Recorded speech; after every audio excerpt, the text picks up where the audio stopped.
A new storm is brewing in the Caribbean, and let me tell you, this time it's not only about oil or drugs, it's about power. Mr. Vladimir Putin has just signed a sweeping agreement with Venezuela, officially locking Moscow and Nicolás Maduro's regime into what experts are calling a strategic military and economic alliance. And you know what's Washington doing here? Washington, it's rattled. Hello and welcome to TimesXP. I am Trithiyatri and let's break this down what really is happening in the Caribbean. Now for years, Venezuela has been isolated, right? Cut off by US sanctions, drowning into economic collapse, and maybe clinging to its last remaining friends like Russia, China, Iran. But now, Putin has decided to turn that friendship into an official partnership. That's right. The new pact, signed into Russian law, covers everything. Be it energy, mining, defense, communication, intelligence sharing, and even transport and counter-terrorism coordination. Basically, in short, this isn't just a trade deal. It is a message.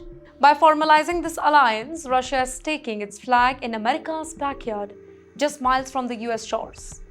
You know, the move comes as the US military increases its presence in the Caribbean, flying B-1B bombers and deploying naval destroyers near Venezuelan water under the banner of anti-narcotics operation. Here, Washington says that it is targeting drug networks. Moscow sees something else here, that is provocation. And now, according to reports, a Russian warship is heading towards the Caribbean, likely to take part in joint naval drills with Venezuela. That's right, Russian naval forces sailing into waters the US considers its own strategic zone. Well, it's the closest Russian military deployment at the US mainland in years. And it's already raising a lot of eyebrows at the Pentagons. You know, for Putin, this particular move kills two birds with one stone. First, it reasserts Russia's global reach at a time when Western powers are trying to box him with sanctions over Ukraine. And second, it sends a warning that Moscow can project power and that too far beyond Europe, even into regions that the US once dominated without any challenge. In the meantime, for Maduro, the partnership, it is a lifeline. Venezuela's economy is already drowned by inflation, corruption, and years of political chaos. Now, by aligning more closely with Moscow, Caracas gains military protection, energy cooperation, and a powerful ally who's unafraid to challenge the US dominance. In the meantime, Russian oil companies, they are already helping Venezuela rebuild its crumbling refineries, and its military advisors are training Venezuelan forces on new radar and air defense system. You know, the symbolism here, it is impossible to miss.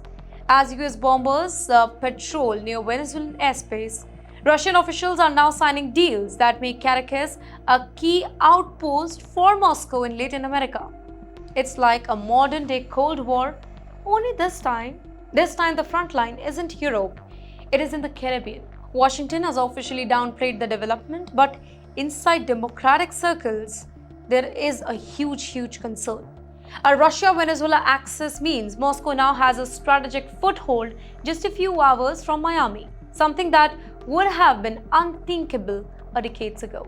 In other words, Mr. Putin isn't just fighting the West in Ukraine or the Middle East anymore, it is challenging it in America's own hemisphere. And here's the real question. With Mr. Trump pushing really hard against Maduro and Putin stepping in to defend him, could this be the beginning of a proxy showdown in Latin America? Maybe one that echoes the Cold War but with 21st century firepower.